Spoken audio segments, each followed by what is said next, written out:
Hello and welcome back to WhiteLinesFootball. Lewis again here today, back for the next episode of the Gillingham 2018-2019 season. Today we're going to the fourth game this season as Gillingham take on the once almighty Sunderland at Priestfield. So obviously Sunderland are the mighty that have fallen. They still have a few big names in there like Lee Cattermole.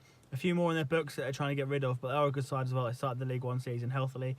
They've got 6 points against Charlton and Scunthorpe and also drew against Luton. So they're undefeated. They'll be hoping to come and put on a show, keep up their form after smashing Scunthorpe at the weekend, actually. Obviously, it's on a Wednesday because of that game, but we are going to be focusing on ourselves and hoping to bounce back after that defeat to Walsall. Walsall are going strong. They won their game last night 3-0 against Wimbledon, so maybe it's just a blip. Maybe there'll be a few changes today. I think a lot of fans want Regan Charles-Cook to move forward, Josh Parker to be dropped. I can't see that happening myself, but we will see when we head to Priestfield. But it's a big night.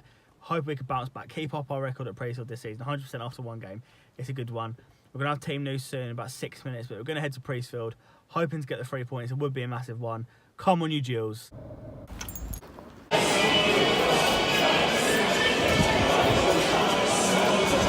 we're in the ground, different seats for a reason I will explain later, but Gills are unchanged. It's Holy, O'Neill, Zakwani, Amar, Garmston, Byrne, Bingham, Charles-Cook, Parker, Eaves and Hanlon.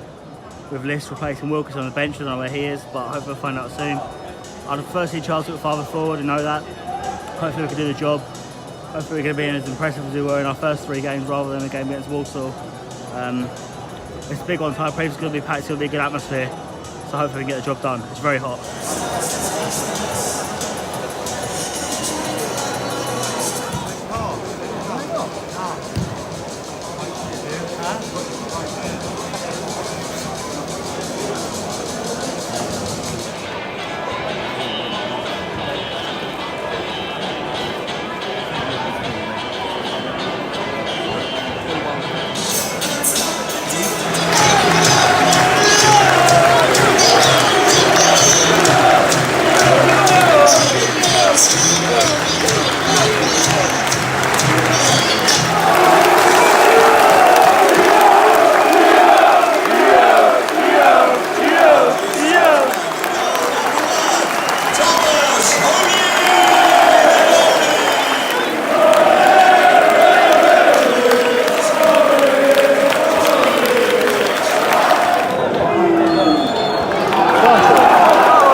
At the bottom, Josh Parker at the top of the diamond.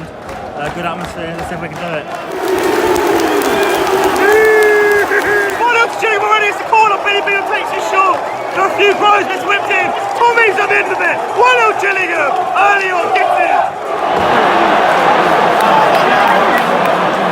Well, what a random start. Sunderland get a corner, it's whipped in. Very, very poor marking at the far post. Holy's not got his near post. And he fumbles it in, it's 1 already. 2-1 Sunderland. They mess around with it down the right and there's a bit of space as they move it. A lot of Gills players go and swarm him. And it's similar to Ferrier's goal the other day. He tips in the top corner. Holy gets the hands up, can't keep it out, and it's 2-1. It's 3-1. They build it to the edge of the box, they're not afraid to shoot. Goes into Holy's bottom right. 25 minutes got it, it's still 3-1. Sunderland playing nice stuff. We're getting some hard opponents here to the midfield and Garmston as well, all over the place. But Gills threatening, had a couple of shots, got a corner now. Bums conceded 3 goals for sure, but we're not out of it yet. Sunderland still moving the ball really well. They've got it here down the right. Ball across goal. Zakwani sees down for a corner. Gills got 4-2-3-1. Paul's got left wing. Regan Charles-Cook behind Tom Eaves. Brandon Hanlon on the right. We're playing good. We're playing a good team, but still disappointed. It's probably Gills' best move of the game. Is Regan Charles-Cook's on the ball. Bingham plays in Eaves. He cuts in, tries to go in the top corner. It's just wide. Fans shouting to him to go forward. I don't think that's really helping. But it's not been the worst so far. But defensively, again, it's been questionable. Same as Walsall. Okay, going forward, but not great going backwards. And I think that does need to be addressed. I've absolutely no idea who it was at the back post, but Billy Bingham corner's whipped in again. Tom Eaves flicks it on, and someone at the back post just can't get enough on it to put it in. Gills aren't doing badly, you know. Luke O'Neill whips in a cross after a short free kick. Josh Parker's there at the near post on his own, but he can't get under the ball. It's quite a low cross, and he heads it just wide.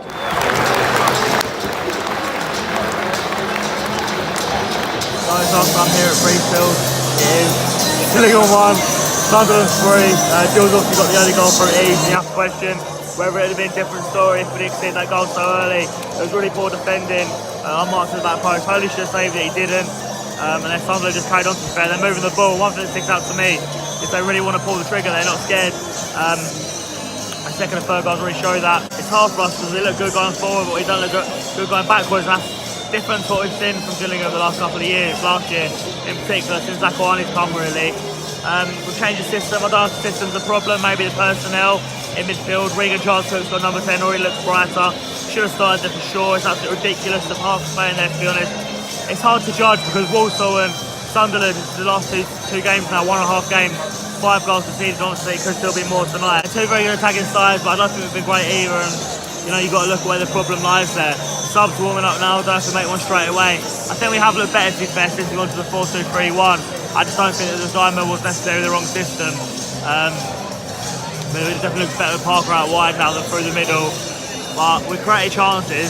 Really, it's not been a domination really that you'd expect maybe. But it's half time, we're 3-1 down, and we've got Mountains same as the last game. Second half's underway. Gills started on the front foot. Got a free kick on the right. Get an early goal, and we're well in it. Gills said they've got a penalty when Charles Cook definitely fouled. It's not given, he's on the floor. Max Ames going into the book. Very interesting refereeing. Gills on top early, second half. Tom Eaves comes close to the second. He gets the ball at the far post after interesting goalkeeping. Doesn't get it, he looks over everyone, it's headed off the line. Gills on top. I didn't quite see it because someone's in the way, but I think Parks in the scoring chance. Ames is standing onside, Burn whips it in. Parker gets a foot to it, but saved by the goalkeeper. Still 3-1, we are well on top. It's 4-1, that's game over. It's more absolutely awful defending. It's drilled in down the left across goal. Clearance is straight to the attacker, he puts it in. I don't know who got the goal. It's up the other end, but it's poor defending. It's really disappointing. First Gills changes of the night. Luke O'Neill's been hauled off again. He was at Walsall, so has Billy Bingham. Callum Riley and Elliot List makes his return. It looks like Gills gone with a back three. Bradley Garms is playing centre back. Josh Parker left wing back. Brandon Haller right wing back. Byrne and Riley deeper, and then Charles Cook behind List and Eaves. So an interesting one, but an attacking one. We've just come so close again. List has done really well, and Hanlon can't creep in, and Eaves hit the post from like a yard out. I don't know how that's not gone in. 85 minutes gone. Bradley Stevenson's come on for his league debut, which is cool, even if it is in right wing back. He looked promising against Millwall. Lovell clearly trusts him and rates him. He's on the pitch, all 3 changes made. Stevenson's playing right back, 5 minutes to go, it's probably going to peter out. So we'll see you at the end, unless there's another exciting thing that happens.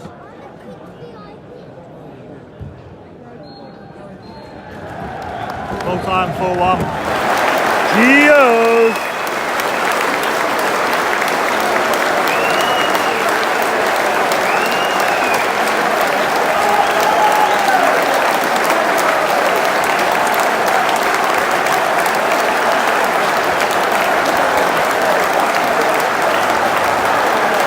So I'm back from the game, same day this time. Obviously it is a late one. 4-1 defeat, 3 in a row now if you count the cup game, but I'm not, it's 2 in a row.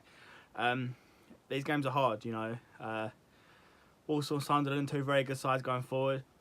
I think both games have shown that if you give good teams chances at this level, they will take them. And today we were awful defensively, Walsall were awful defensively, and we got caught out. Both games were okay going forward, especially at 3-1 today. We had a lot of chances, but it wasn't to be.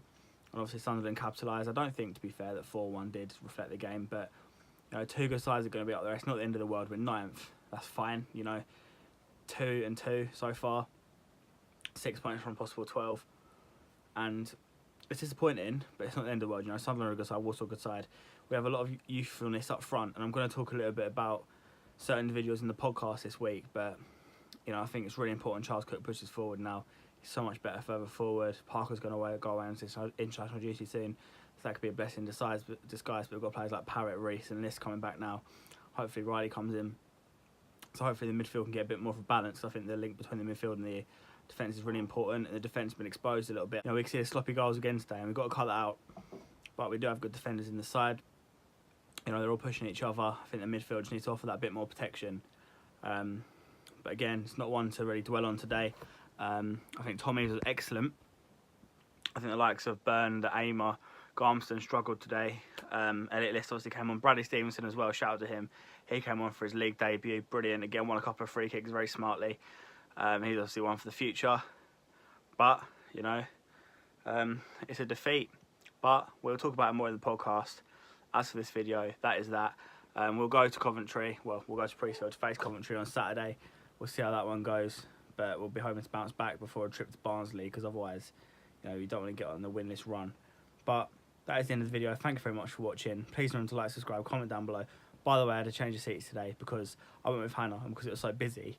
Over 8,000 there today. Couldn't get to where I was sitting in my season ticket, so we sat somewhere else. But yeah, thank you very much for watching. I'll see you next time. Please remember to like, subscribe, follow through in the description. Check out all our channel partners and all our channels. They're all in the description too. I'll see you next time. Up the Gills. Goodbye.